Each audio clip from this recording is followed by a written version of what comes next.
କିଛି ଘଣ୍ଟା ପରେ ଭାରତ ଅଷ୍ଟ୍ରେଲିଆ ଟି20 ମ୍ୟାଚ୍ କିନ୍ତୁ ଷ୍ଟାଡିୟମରେ ନାହିଁ ଲାଇନ୍। ଆଉ କିଛି ଘଣ୍ଟା ପରେ ଆରମ୍ଭ ହେବ କ୍ରିକେଟ ମ୍ୟାଚ୍ କିନ୍ତୁ ଷ୍ଟାଡିୟମରେ ନାହିଁ ବିଜୁଳି। ଆଜ୍ଞା ହଁ, ଆମେ କହୁଛୁ ଛତିଶଗଡ଼ ରାୟପୁରର ବୀର ନାରାୟଣ ସିଂ ଆନ୍ତର୍ଜାତୀୟ କ୍ରିକେଟ ଷ୍ଟାଡିୟମ କଥା। ଏଠାରେ ଦେଖିବାକୁ ମିଳୁଛି ଏଭଳି ଅଭାବନୀୟ ପରିସ୍ଥିତି।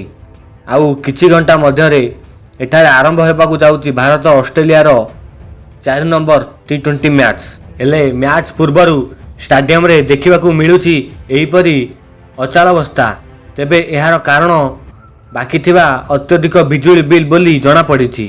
ତେବେ 3,16,00,000 ଟଙ୍କାର ବିଲ୍ ବାକି ରହିଥିବା ଜଣାପଡ଼ିଛି। ସେହିପରି ଷ୍ଟାଡିୟମରେ ବିଗତ 5 ବର୍ଷ ହେବ ବିଦ୍ୟୁତ୍ ସରାବର ବନ୍ଦ ରହିଥିବା ସୂଚନା ମିଳୁଛି। ତେବେ ମ୍ୟାଚ୍ ପାଇଁ ଛତିଶଗଡ଼ ରାଜ୍ୟ କ୍ରିକେଟ ସଂଗଠନ ପକ୍ଷରୁ ସ୍ୱତନ୍ତ୍ର ଅନୁରୋଧ କରାଯାଇଥିଲା।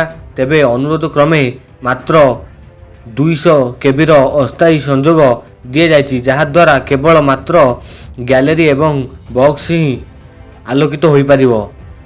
ଫ୍ଲଡ୍ ଲାଇଟ୍ ପାଇଁ 200 କେବି ପର୍ଯ୍ୟନ୍ତ ହେଉନଥିବା କାରଣରୁ ଅଚଳାବସ୍ଥା ଜାରି ହୋଇଛି। ତେବେ ରାୟପୁର ଷ୍ଟାଡିୟମରେ ଏହିଭଳି ପରିସ୍ଥିତି ସୃଷ୍ଟି ହେବା ବର୍ତ୍ତମାନ ଗଣମାଧ୍ୟମରେ ଚର୍ଚ୍ଚାର ବିଷୟ ହୋଇଛି।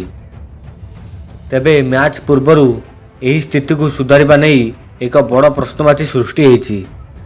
ଆଜି ଇଣ୍ଡିଆ ଭର୍ସେସ୍ ଅଷ୍ଟ୍ରେଲିଆ ଚତୁର୍ଥ ଟି20 ମ୍ୟାଚ୍, ଯାହା ସୂଚନା ପକ୍ଷରୁ ଜଣାପଡ଼ିଛି ଯେ ଆଜି ମ୍ୟାଚ୍ ନ ହୋଇ ବି ପାରେ, ମ୍ୟାଚ୍ ବାତିଲ ହୋଇପାରେ।